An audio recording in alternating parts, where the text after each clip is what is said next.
Hello, UCAR. Peter Christensen here, coming to you from the CEO's desk. Super excited today because the UAR released a new form. So I don't have to figure out a topic. The topic was just presented to me with the new form. The form is one we actually talked about recently, but and I warned you. I told you it's coming. We're redoing this. It's the short-term leaseback agreement, or is it an agreement? No, this is the first big change with this form. It's now an addendum. So we know the scenario. Seller needs to stay in the property after closing, after possession has changed, and they are now going to be living in somebody else's house. It's now the buyer's house. And so you have this short-term lease back agreement as it has been known, but the agreement is no more. It is now an addendum. It's a big fundamental shift. Long discussions in the Forms Committee about this shift. And so it used to be a separate agreement outside of the contract. So parties would negotiate it, sign it, execute it outside of the REPSI, which is fine. Still can function that way. But there were some drawbacks, and ultimately the committee decided, hey, they thought it would be better as an addendum. So it's now an addendum to the contract. So you have your contract, and part of that negotiation, part of that deal is the short-term lease back. And that allows you, as part of the offer and acceptance process, to address the terms. That's maybe something you want to resolve before, as a seller, before you execute the contract, rather than, you're going to let me stay in the property, right? Yeah, I'll let you stay in the property.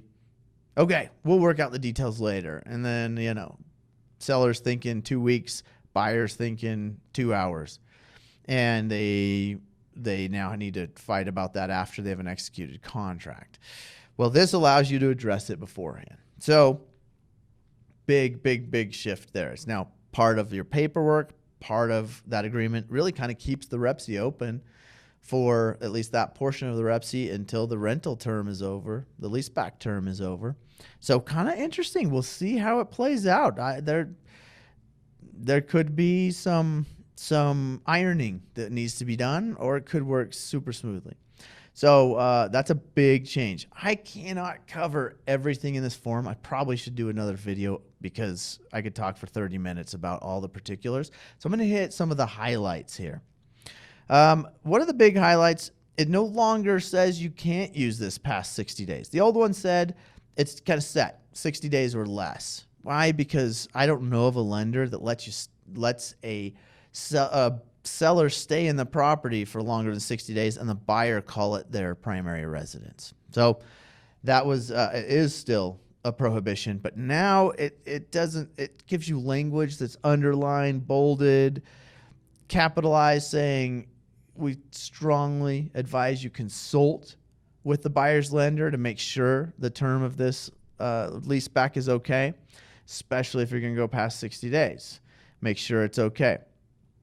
So just know, you as now the agent, you got to make sure your buyer and seller understand the implications of that if they're trying to go beyond 60 daase. Okay, that's one highlight. Doesn't mean the lender will let you, but the form allows for it to go beyond. The lease back period. So section 2, term of lease. So you set the date, you set the rent amount. You can put that as 0. We're seeing that a lot in this market. And then you indicate what form of payment you'll take. Then this is interesting in section 2A3. It says buyer and seller agree that seller may shorten the term of the lease by giving written notice of 4 days, or you can change that and put in whatever number of days you specify. So basically, you may not know as a seller, and you may want, hey, give me the full 60 days, 59 days, whatever, but I hope I'm not going to be there that long, and so I can shorten it at some point. And let you have your home if my house as a seller gets, my next house gets worked out. So provide notice. Then this section of the rent. So this question came up at some point of, hey, why, if I'm a buyer and I'm allowing the seller to stay there, I may want just a chunk of money for that, but do I have to give some of that back if the seller shortens? What if that was just part of the agreement? I've already paid my lease through the month so that I could let the seller stay there, and now they're going to pull back some of that money. So you have the choice now in 2B, Section 2B. You can say, yes, the rent will be prorated if the seller shortens the lease back period, or no, it will not. I still get all the money as the buyer. Probably should do a hypo and do a video about that. So a couple others. There is still a chance for a security deposit, which is great. I think that's an important section. And then utilities. That's the other one I wanted to hit. The utilities are defaulted to be in the seller's name unless you check the box next to the utility. Then it would be in the buyer's name. So just know there's the option to put it in the buyer's name, but you have to affirmatively check that and change the default, because the default is all utilities will be in the seller's name. So if that's not possible, if the city's going to automatically change the name of the utility into the buyer's name, then you might want to check those boxes to indicate this will be in the buyer's name. And then security deposit, just know this, it's going to be held by the buyer. The default language in this section 4 is buyer will hold the security deposit.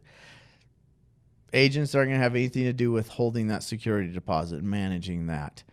And then penalty. This was an interesting one because if you put 0 rent and your tenant, which is the seller, your seller stays in after their rental period, as a landlord, usually you get treble damages, so 3 times the prorated rent daily as a penalty. But if you put 0 in that rent because you're trying to be nice when you're putting in your offer, I'll let you stay there for free, but then the seller doesn't leave, you can actually indicate in Section 9 a $1 per day penalty amount.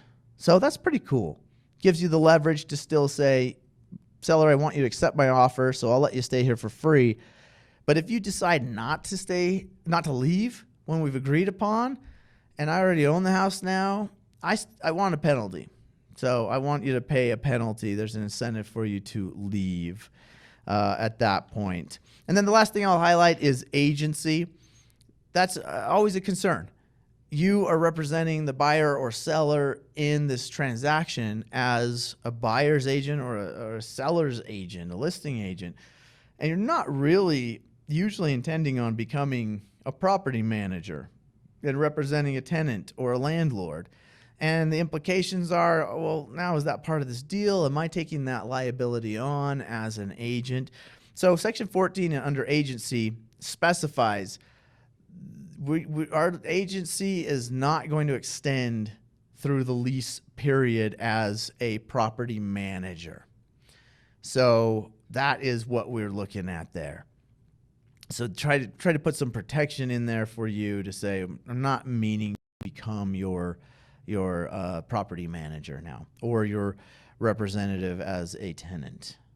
So that should be clear, hopefully. And then there's some other good language that leases have about right of entry, delivery of possession in the same condition it was in when it went under contract, that kind of language, default language that is standard in most leases, but gives you that protection as the buyer, as a landlord. So check it out. This is a great form. We'll probably do another video about it just to get into more detail, but know it's there. Know it has changed. It is now an addendum. And so use it that way from now on instead, because the standalone is gone. The separate agreement is gone. Thanks for tuning in. Remember, this is not legal advice. This is legal information only. If you need specific legal advice, please contact your attorney. Have a great day, and let us know in the comments if there's a topic you'd like us to cover.